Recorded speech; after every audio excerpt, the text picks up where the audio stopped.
There are 5 laws affecting San Diego homeowners right now that could either create serious wealth or cost you hundreds of thousands of dollars if you don't understand them. Some of these laws create opportunity. Others could force homeowners to rip out landscaping, rebuild structures, or face major repair assessments that many people never saw coming. And one of these laws could literally affect your own backyard. The surprising part? Many homeowners and even some real estate agents still don't fully understand these changes. So today, in this video, we're breaking down 5 laws quietly reshaping San Diego homeownership and what they actually mean for you and your property.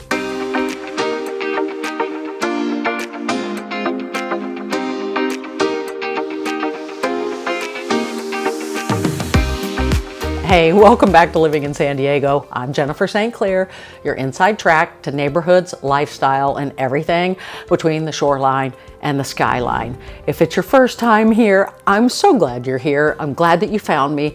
And if you're returning, thank you for returning to my channel. So let's dive in. Today, we're talking about something almost nobody is explaining clearly.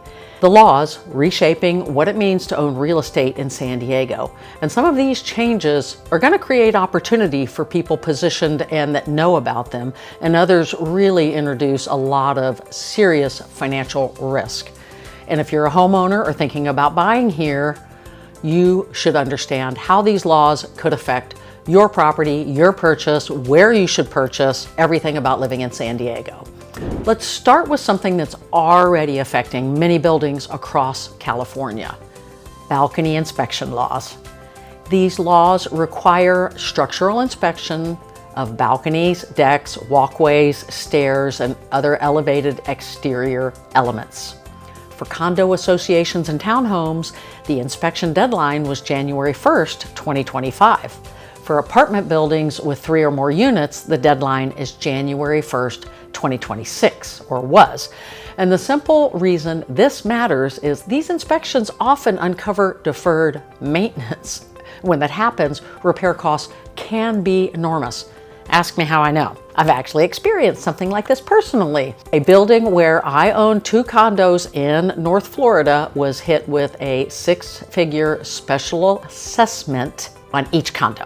So I had a $200,000 special assessment on condos that I had purchased. That's the kind of financial impact that these inspections can uncover. A lot of homeowner associations have just kicked the can down the road and not required enough money in their reserves that address the exterior maintenance or the common maintenance that your HOA pay for. And right now, there are still agents listing condos who don't even know this law exists. It's exactly why it's important to work with somebody who understands what questions to ask. If you bought a condo and you didn't know to ask that, and trust me, they still don't know, you're gonna miss something and not represent your buyer well. On the flip side, the next law isn't about repairs. It's about something right outside your house.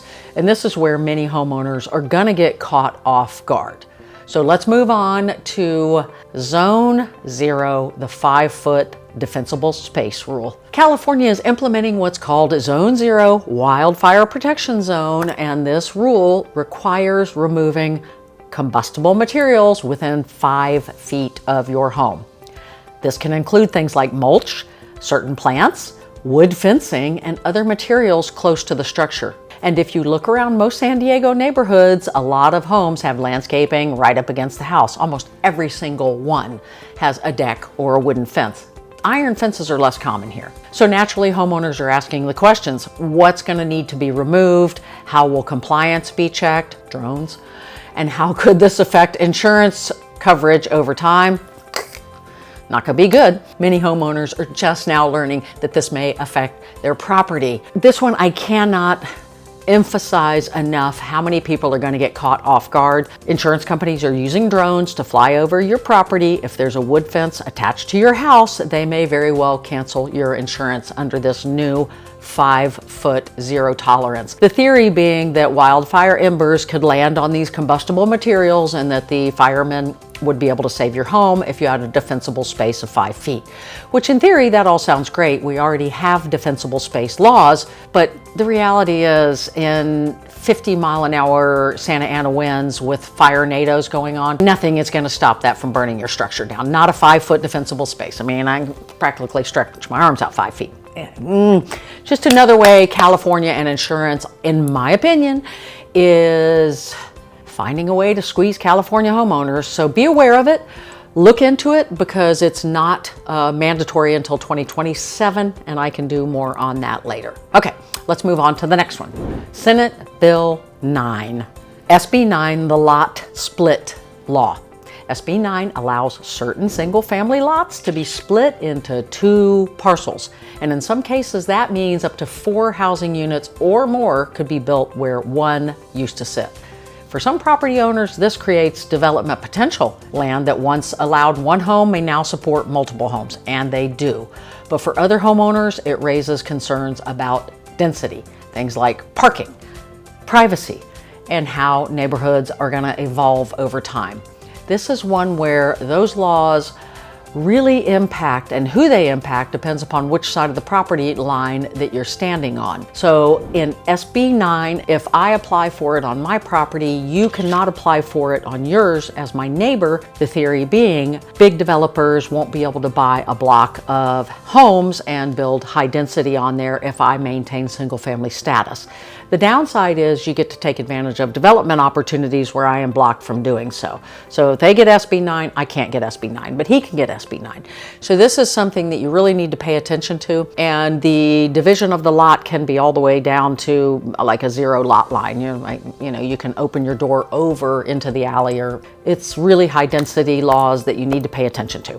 And that one's been around for a while. It's not new, but it is really becoming a factor as people learn about it, investigate it, and move their plans through. It does take a while to permit and get that all subdivided and done. On a similar note, California has also dramatically expanded another type of housing development, accessory dwelling units. We call them ADUs. We used to call them granny flats, but now that everybody's building one, they're called ADUs. Those accessory dwelling units, or ADUs, have expanded significantly across California, especially in San Diego. Can't speak to San Francisco, but I know here, this new law allows more units on certain properties, and in some cases, ADUs can even be structured so they now can be sold separately. For homeowners, this can create real opportunities because ADUs can generate real income or rental income. They can house next-gen family members, and they can increase property value. But they can also increase density in many neighborhoods, which means more residents, more vehicles, less parking, more demand on infrastructure, and again, opportunity for some homeowners, challenges for others. Now, if you have affordable housing units in there, you get bonus units for the ADUs that you put.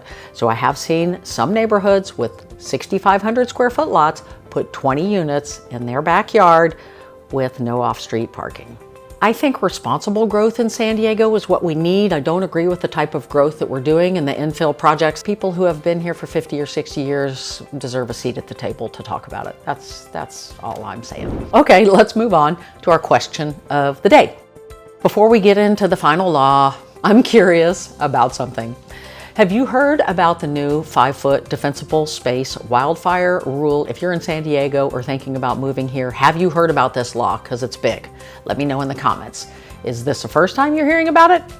Or have you already started looking into what it means for your property? And hey, if you're thinking about relocating within or to San Diego, I've created a relocation guide that helps you through the neighborhood lifestyles and what it's really like to live here. I help people all the time purchase homes within San Diego, move up, move down, a lot of military, all over the county. So it's not just people relocating to San Diego. I work with clients here locally. So you can click on the QR code to book a call directly with me. That's great. And you can also download my free relocation guide. And by the way, I answer my phone Yesterday, somebody called and they said, Jennifer, and I said, yes. And they said, you really do answer your phone like you talk about in your videos. I do. Now, the final change we need to talk about involves development near transit centers. Trolleys, the bus lines, things like that, the trains. San Diego has been encouraging more housing near major transit centers. That makes sense. That includes areas like trolley lines and high-frequency transit routes, the buses and the trains. The goal is to allow more housing where transportation access already exists. For property owners in those areas, this can create some development opportunities, but it can also change the neighborhood density. We've talked about this over and over, parking patterns and how certain communities evolve over time. And that's something many longtime homeowners are paying attention to. If you build a 7-story tower, which you can, where it used to be a single-family home, if you're within a half a mile of a major transit, how is that going to impact the people around you if you do not have off-street parking, or if the surrounding infrastructure has not originally been built to withstand massive high density? So those are 5 laws that are quietly reshaping San Diego real estate right now in March of 2026. Some create opportunity, others introduce new risks. But the most important thing is understanding how these changes could affect your property before they catch you by surprise, or wealth opportunity that is presented by some of these opportunities if you're an investor, a homeowner, or you're looking to relocate to San Diego. There is a lot of opportunity here as well. So if you're thinking about San Diego at all, please book a call with me, pick up the phone, give me a call. Download my relocation guide. I am talking to people every week about these questions, and I'm really enjoying the feedback I'm getting from you guys. There's a lot of creators on YouTube right now, and a lot of people talking about living in San Diego, and that's great. You get a lot of options for learning, and not everybody approaches educating you guys about San Diego differently. But what you guys are telling me is you really like my authentic approach, my no nonsense. It's not all rainbows and butterflies that I bring to you. Those of us that live in San Diego, we know the reality of living here. We know the pros and cons of it. We choose San Diego because I absolutely love living in San Diego, and I'd love to see if it's the right fit for you too. That's enough education for today. I'm going to go outside in the sunshine. It's almost 80 degrees here today. We're having a magnificent March day. I appreciate you guys stay until the end. I love each and every one of you, and meanwhile, stay sunny, San Diego.